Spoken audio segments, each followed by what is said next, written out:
Selam i pozdrav za sve vas koji pratite Azrine čarolije kuhinje. U današnjem videu pripremamo vam jednu jako laganu, ukusnu i također veoma zdravu supicu. U pitanju je dakle supa sa povrćem i piletinom. Koristit ćemo malu količinu začina, to je biber, mješavina suhog začina i suhi peršun. Tako da krećemo sa izradom. Dakle, piletinu režemo na sitne kockice.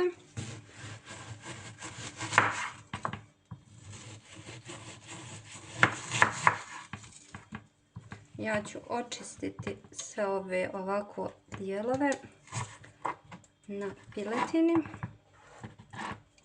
Ovo je jedan jako lagan i zdrav obrok. Možete ga koristiti kao ručak, večeru, neko toplo predjelo i slično. Mnogo je zdravo za odrasle, za djecu.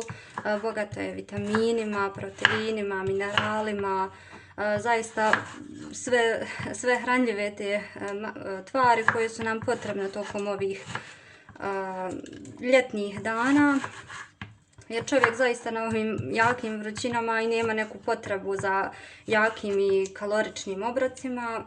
Pretežno je to voda ili neko voće, ajmo reći kod nas lubenica, dinja kao glavni obroci. Tako da ove varijante supe ili neke čorbice s povrćem zaista u ovim toplim danima mnogo odgovaraju.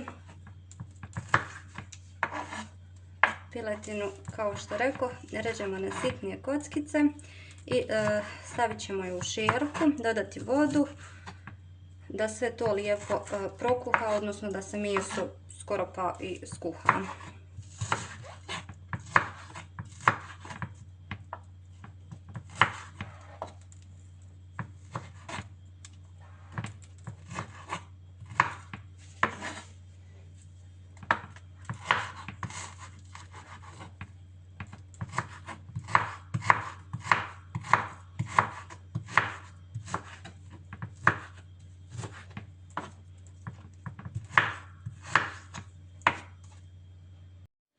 Ja sam u šerpu već nasula vodu i sad ću dodati meso.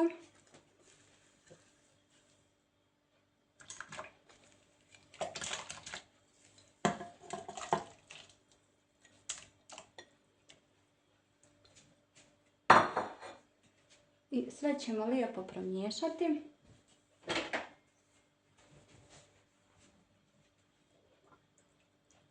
Ovako, i ostavit ćemo da kuha, dakle skoro pa da bude gotovo. Dodali smo piletinu i sad dodajem malu količinu mješavine suhog začina da sve zajedno kuha i tako će piletina poprimiti još ljepše okuse.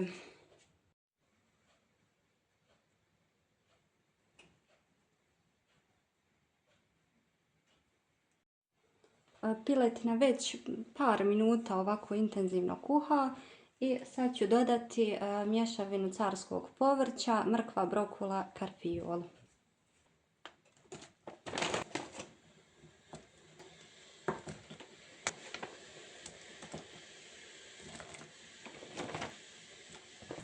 To ćemo lijepo da promiješamo i ponovo ostavimo da se kuha. Juhu ćemo dodati kada povrće bude skuhano. To ćete najbolje procijeniti kada vidite mrkva da se u potpunosti raspada. Tada možemo dodati juhu i suhi peršun kao i biber. Nakon toga ponovo ostavimo svega nekih par minuta zajedno to da se začini, povrće, piletina, juha, sve da se to lijepo sjedini kako da bude gotovo, tako i okusi međusobno da se povežu i naša supica bit će spremna.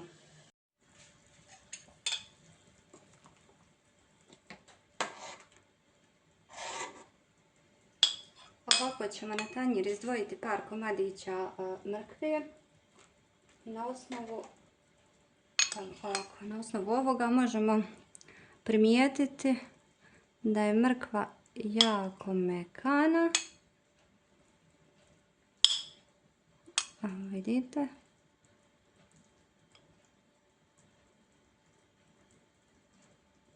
Narodski rečeno, od kuhanja sva se raspada. Evo vidite ova tekstura. Najbolji nam je dakle pokazatelj da je povrće skuhano. I sada ćemo dodati malo juhe.